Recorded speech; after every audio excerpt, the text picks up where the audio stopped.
Hey, welcome back to Road Tripping with Rachel. I'm Rachel. Thank you so much for joining me here on this road trip.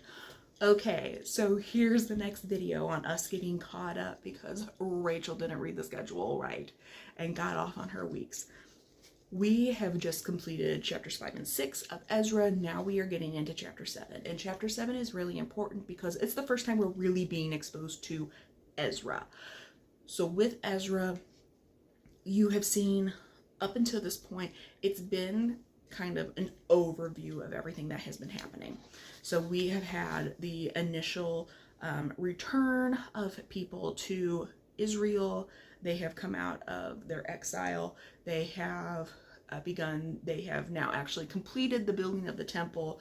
They have been confronted by all types of people from the surrounding nations that have been very dedicated to keeping them from completing the temple. They have been bribed, attacked. They have had all these different things happen that have really kind of pushed them down. But it hasn't only been like outside forces affecting them, there's also been inward forces as well, because the people, although they started with the conviction that they were going to build the temple, they started it, they got the foundation and like the main floor laid, and then they allowed all those outside voices to really affect them, and they stopped their building because there was the threat that the king was going to send soldiers to stop it, because over the course of all of this happening, you know, the king who gave them permission to leave died. You know, there have been preceding kings who have now come and have been ruling, and the original decree wasn't filed properly, to be honest about it. They wasn't put in the, it was not filed under I for Israel. It got apparently filed under whatever it needed to be that said, send this to the archives in this place in the far reaches of the empire. And now we're seeing Ezra actually come on the scene. A lot of the review that has happened is now here. And as we get into this, we really see who Ezra was, because understanding who Ezra was as a person and how he was uniquely prepared for the role that he had is what is going to help us understand what ends up following. Now, at this point, Ezra's family had remained in Medo-Persia and Babylon. His family was not a part of the group that came back with the first wave. His family remained in the empire. And as such, he would have grown up with the synagogue. So when we get into chapter 7, we're seeing what the outcome is of raising there as someone who was very devout, but was raised outside of the general culture of the Hebrew people. He was raised within their culture in the context of exile. And after the initial wave came back, then they were barred from returning for a very long time. So now they're preparing for the second wave now to come in and to return. And with that, we get a chance to really see who Ezra is and some of the, I'm going to call them quirks that he has that allow him to be uniquely gifted for what he ends up doing. So Ezra takes place actually like right after Nehemiah, the beginning of Nehemiah.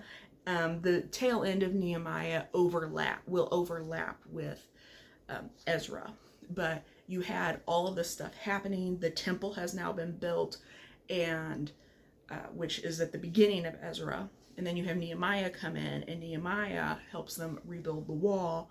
He was there for a set period of time. He returns to his place beside the king. And after he returns, Ezra is now coming in. And with that, we see who Ezra like really is, and as that God prepares us for what he calls us to do. And as a part of that, we really take a look at Ezra, and we can see Ezra had a lot of personal conviction. So Ezra was a man who really felt the burden for his people. Ezra is a priest, therefore he is of the tribe of Levi. He has been educated within the system that they had available to them, and he was a very devout man. So Ezra himself was of great personal conviction. So that says a lot about who he is, that he wanted to follow the law and he wanted to follow it to the very best of his ability. And also, something to really keep in mind here is that Ezra grew up in the consequences of his grandfathers and great-grandfathers and all the preceding generations not having a lot of conviction and of going their own way. Ezra is that generation who now has faced the consequences of that, and they're like, we want to do better than this. Ezra is also granted a certain amount of familial authority. So if we were to go back and look at verse 5 here, we see that Ezra himself is actually of the tribe of Aaron. So when I talk about familial authority, I've mentioned it before, but the only way you could really be a priest meant that you had to be of the line of Aaron. The Levites were the family that was tasked with the care for of the temple and basically the education of the people. But for you to actually be a high priest, you had to be of Aaron's line. Ezra is of Aaron's line. So he has familial authority, which means that he, of course, there would be, it's been, a good 1,000 years or so since the establishment of the priesthood. So with that, there are many, many individuals who would qualify to be the high priest, because Aaron had children and they've had children and they've probably had multiples. I doubt there was just one son each generation. They probably had multiple children, and those children had multiple children. So, there would have been several people who would qualify to be high priests based on their family. Ezra apparently is called out and recognized as having the necessary authority that he could actually apply that pressure to people if it became necessary, to say, like, I'm of the tribe of Aaron, I'm recognized as a priest among you, and if God allows it, I can be the high priest. And we can see the way everything works. Ezra is recognized as being, if not the high priest, he's at least recognized as being kind of high up there and worthy of a great deal of respect. We can also see that there were free will offerings here. This is not just Ezra. This is, like, we're talking about the people. That a free will offering means that it wasn't a sacrificial offering. It was not something that was given for a specific purpose. It was, we have this and we want to give this to you, to God, and dedicate it to God because he has blessed us with so much above and beyond what we actually need to survive. So that is important, because that is coming actually from not just the Hebrew people who were choosing to remain, but it was also coming from the Medes and the Persians themselves, that they were giving this, which meant Ezra was held in high regard. So he's being given a free will offering for them to bring back to the temple, because that's I didn't say that, but that they're getting ready to return to the temple, or they're getting ready to have the next wave return to Israel. And this is primarily going to be made up now of a lot of the Levites, as well as other people who are going to be coming as well. And as they are returning, they now are coming back with wealth and money. And this means that there is going to need to be some administrative skills necessary for this. So as they are coming and they're returning back, they now have something that they're going to be dedicating to be used for the temple itself, and then however else it needs to be used. Also protection. So because of Ezra's standing and because of the type of people who were going to be traveling, because remember, primarily Levites and their servants, although there would have been other people as well, primarily Levites. In theory, like, your priests really shouldn't be warriors. I'm just going to throw that out there. In theory, you're not going to have it's not like you had a bunch of warrior monks. I'm sure because of the time and the place they lived in, I'm sure many of them could use bow and arrows. I'm sure many of them could use a sword.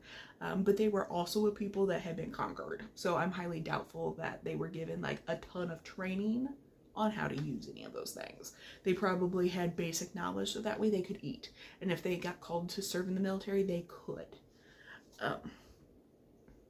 But these are things that were prepared well in advance for the second wave of Israel people to return home with. But then you also have that because these things are prepared and ready to go, that means there's some expectations that it's going to be stewarded well.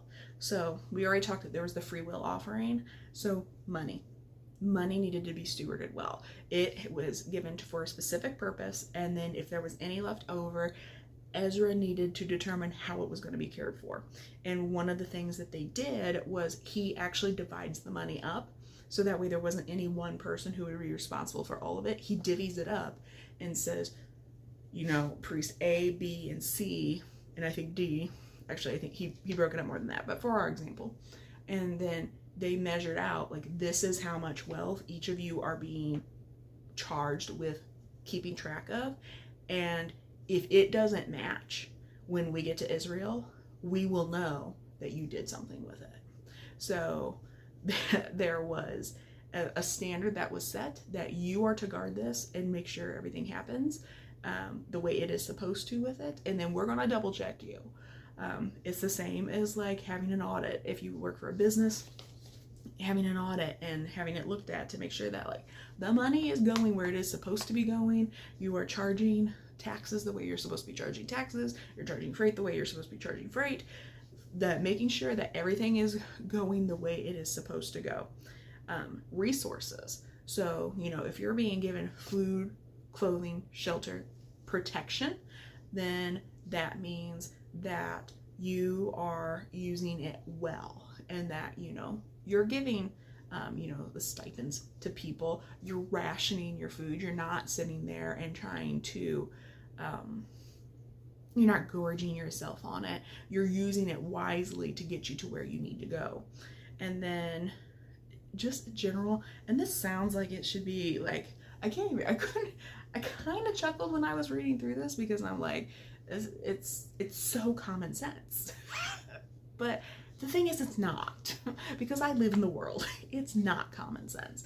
Good sense is not common. That's why it's good sense. But good sense and solid judgment. You know, don't make a stupid decision on a whim. You know, think about the decisions that are being made. Ezra thought about the decisions that were being made and actually called multiple priests together so they could all pray about and talk about the decisions that they were going to make, so that way they would be good decisions. And it wouldn't just be a single person making all these decisions. It would be multiple people coming together and agreeing on the decision that they were going to. Now, I've been in charge of an office before. I'm a firm believer that you need to get the input of the people that you're over. That doesn't necessarily mean, though, that you are going to make a decision that everyone is going to be happy with. Oftentimes, like, I would hear what everyone had to say on a certain subject, but I ultimately had to make the decision. And if I have made someone upset because I didn't follow their advice, well, I had to make the decision.